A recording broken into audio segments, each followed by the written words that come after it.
G'day everyone, I think I'll just do a quick video on some suggestions of how to set up your tank crew and that. Right, now, let's look at the ammo first. Now, as you can see, I normally go for 25 rounds of AP composite rigid. That is the round that that is normally classified as gold because it costs the most money, and that's when somebody's firing that at you. It's normally you say that they're firing gold at you, or that's what you're firing and you're firing gold at them.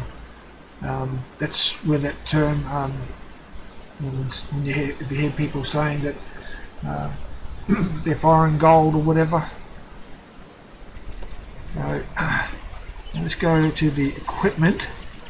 Now at the moment I've got binocular for long distance, and as well as a gun rammer to make it quicker to fire, and I've also got enhanced gun range so that the gun comes onto it quicker. However, with improved ventilation, that will also increase your crew's skill. So your gun loader will actually load quicker, so your reload time will be quicker than what it was before. So I'm going to change over to that once I get about 300,000 up here in the silver credits and that sort of thing. So that sort of, with the binoculars, I'll be sacrificing the vision with the binoculars. Another thing that you can do to help with the reload time is putting in an orderly ammo rack. The downside with using directives is it takes bonds to pay for it, not silver coins. And if you're trying to save your bonds up, that can be a disadvantage for you because it will be biting into your bonds and that. So it'll make it harder for you to get into it. Now with the consumables,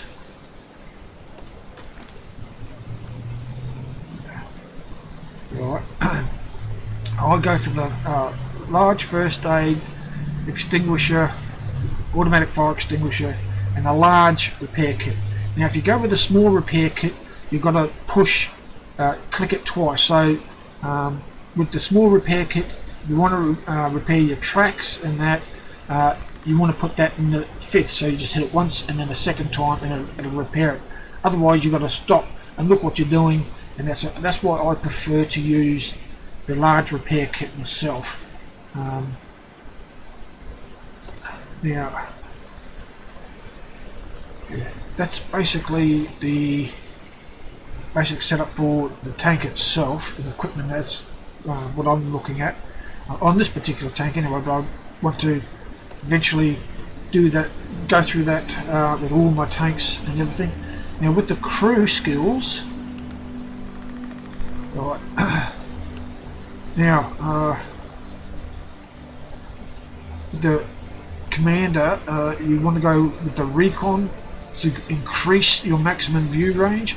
So I'm hoping that will help alleviate once I take off the binoculars, and that will keep the view range all the way out to as far as the white circle when you're in the games and that. So that's what I'm hoping that will do. I'll find out once I take the binoculars off. Yeah, with the gunner, their skills there, really, the dead eye increases chance of damage, and designated target makes a target enemy vehicle visible for an additional 2 seconds. So that one is actually good because nothing worse than when the tank goes dark on you because they're outside your view range and that. So yeah, that's why I went with those two perks first with that particular gunner. With the driver, I prefer to go with the clutch braking and the off-road. Preferably off-road first, so that you've got more speed when you're off-road, and then the clutch braking helps you turn the vehicle quicker on the spot. Then after that, you go for the controlled impact for when you do a ramming on an enemy tank. Your tank's not taking any damage or as much. Then after that, I would go for Brothers in Arms, because once they've all got Brothers in Arms, then the skills they've got will be increased. But Brothers in Arms is useless until you actually have skills, so it's up to you if you want to go for Brothers in Arms first and then your skills.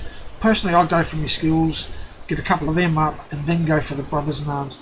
And after that, go for concealment with all of your crew members. Because once all your crew members have concealment, then it's a lot easier for you to hide your tank. Now, this is the radio operator. I go for this one, the situation awareness. It extends the view range as well. So I'm hoping with combining this and recon with the commander, the view range for the tank will be all the way out to the same distance as what would be if you had the binocs. So I won't know until I've changed the binocs and that. Then after doing that, you can really go for any one of these. I would say Call for Vengeance, because it keeps enemy vehicle positioned for another 2 seconds, so it keeps them highlighted longer for your other teammates to be able to get them. And lastly, with the gunner, you want to really go for the safe storage, because that not only does it make it harder to get ammo racked or damage in your ammo, it also increases your reload time. Not increases it, it decreases it. You reload a lot quicker and that sort of thing. So these are the kind of perks that you really need. Yeah. Then yeah, once I've got that finished, then I'm going to go with the concealment on this. I'm going to go with the concealment on all of them, as well as Brothers in Arms. So that's it. That's basically just my personal view on what skills and things to do with your tank to make it quicker. Because the one thing you really want to do is get your reload time down as much as possible, so that you can reload quickly to be able to take, especially when you're in a situation where you're basically firing at another tank at close range, and the quicker you can reload, the quicker you can fire off before they can fire at you. It can actually save your life as well, if you can kill your enemy quicker than what they can actually do damage to you. So yeah, as things go, that's my personal advice on what you should be doing with your tank and your crew in ways of skills and equipment. Hopefully that helps you out to some extent, and I'll catch you next time.